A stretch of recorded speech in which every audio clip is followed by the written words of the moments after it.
Seguimos aquí en vivo por la pantalla de DiNews este lunes 14 de abril de 2025. Llega el momento de repasar los números del día. Vamos con el primero de ellos.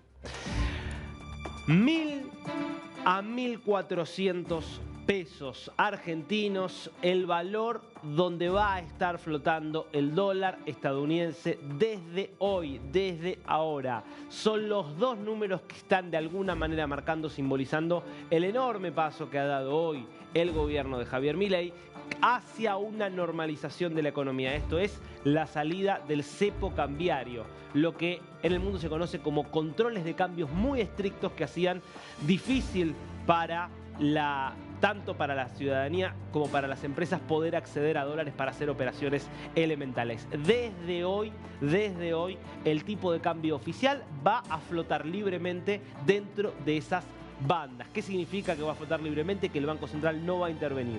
Si cayera por debajo de los 1.000 pesos, que era más o menos el valor al cual había cerrado el tipo de cambio oficial el día viernes, el Banco Central comprará entonces dólares para sostener ese valor. Si se sube a la orden de los 1.400 pesos y llega a 1.400 pesos, es decir, el tope superior de la banda, el Banco Central venderá dólares entonces para abastecer justamente esa demanda y de esa forma evitar que haya grandes saltos devaluatorios que podrían tener un impacto sobre la inflación. Esto posibilitado gracias al acuerdo récord anunciado el día viernes con el Fondo Monetario Internacional, que va a tener un acuerdo total por 20.000 millones de dólares, pero sobre todo un desembolso que va a significar que en los próximos meses haya cerca de 15.000 millones de dólares entrando al país, algo nunca visto en una primera instancia de los acuerdos con el fondo.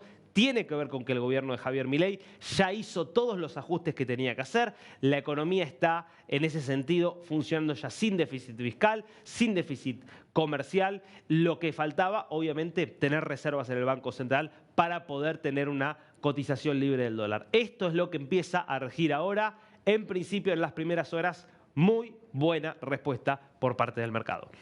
Segundo número del día. 898.000 personas menos en Japón en 2024 respecto a 2023. Casi 1 millón de habitantes perdió Japón solamente considerando nacimientos y defunciones. Y esto es lo preocupante. Aquí sin tener en cuenta factores como la migración. Esto tiene que ver con que el número de nacimientos en Japón cayó a su máximo histórico el año pasado, que las defunciones siguen creciendo en la medida en que además hay cada vez más una población envejecida. Es un fenómeno que trasciende a la civilización occidental, que está ocurriendo en todos los países prácticamente del mundo más o menos desarrollado o de desarrollo medio. Las excepciones son obviamente el África profunda, donde los niveles de subdesarrollo siguen siendo muy grandes y sigue habiendo un promedio de hijos por mujer mucho más alto, pero en todo el mundo de desarrollo medio o alto, esta es la realidad. Japón, uno de los casos más graves de todos porque está cayendo la población cada vez más. Y no es solo el hecho de que caiga la población, siguen siendo 120 millones de habitantes, que es mucho.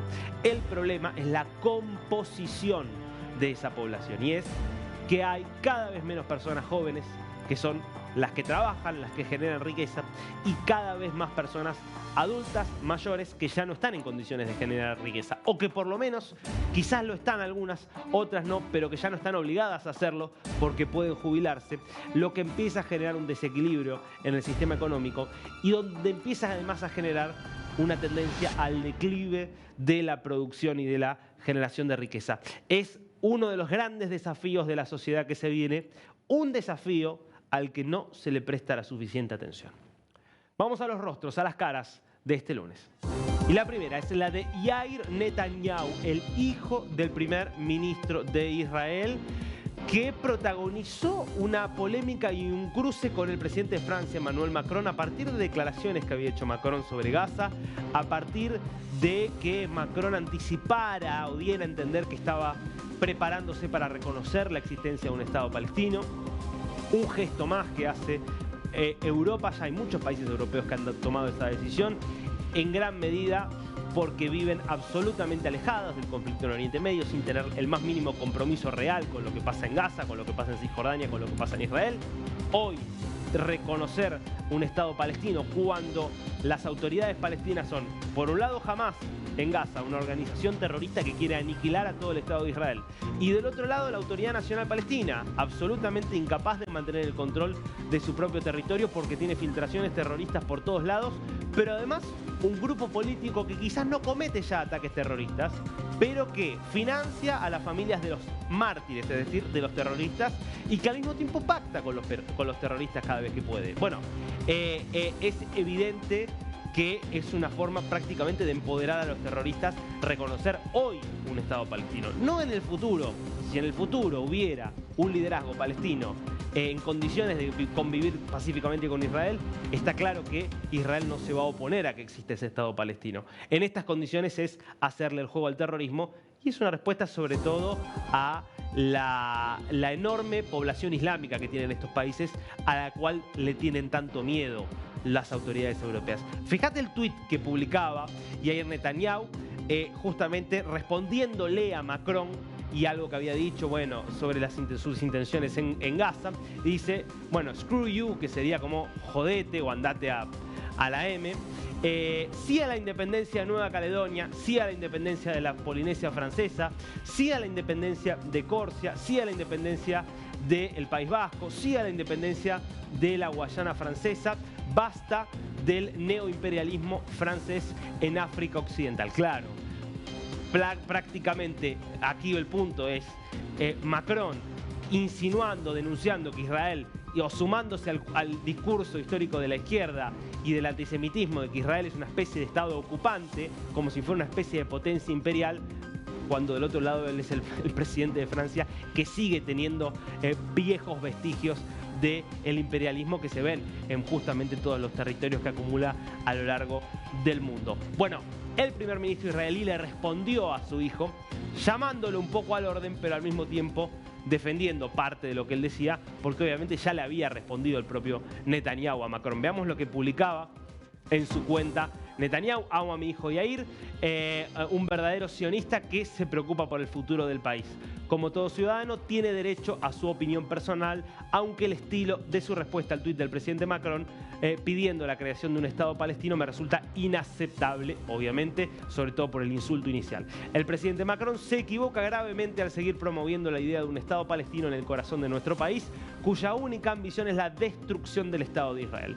Hasta el momento, ningún funcionario de Hamás o de la Autoridad Palestina ha condenado las atrocidades de la peor masacre cometida contra los judíos desde el Holocausto, lo que indica su verdadera actitud hacia el Estado judío. No pondremos en peligro nuestra existencia por ilusiones desconectadas de la realidad y no aceptaremos sermones morales para la creación de un Estado palestino que pondría en peligro la existencia de Israel de parte de aquellos que se oponen a conceder la independencia de Córcega, Nueva Caledonia, la Guyana Francesa y otros territorios cuya independencia no pondría en peligro a Francia en ningún caso. Contundente respuesta de Netanyahu, hecha la corrección a lo que era ya un agravio por parte de su hijo hacia el presidente de Francia.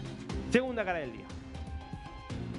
Olena Kohut, la chelista, en realidad, sí, concertista ucraniana que murió víctima del ataque ruso, víctima del ataque de Vladimir Putin en Sumi. Fueron ya 34 las muertes confirmadas en ese brutal ataque contra esta ciudad ubicada muy cerquita de la línea de combate en el este de Ucrania, un ataque donde han muerto muchísimos civiles, 10 niños, por lo menos 10 niños entre los más de 34 muertos. Y Olena Kohut era una respetadísima concertista que había tenido participación en un montón de teatros importantísimos del mundo, siempre interpretando música sinfónica, una pianista muy, muy respetada que termina siendo víctima una más del horror que está llevando adelante justamente Vladimir Putin en Ucrania desde hace 3 años y ya van a ser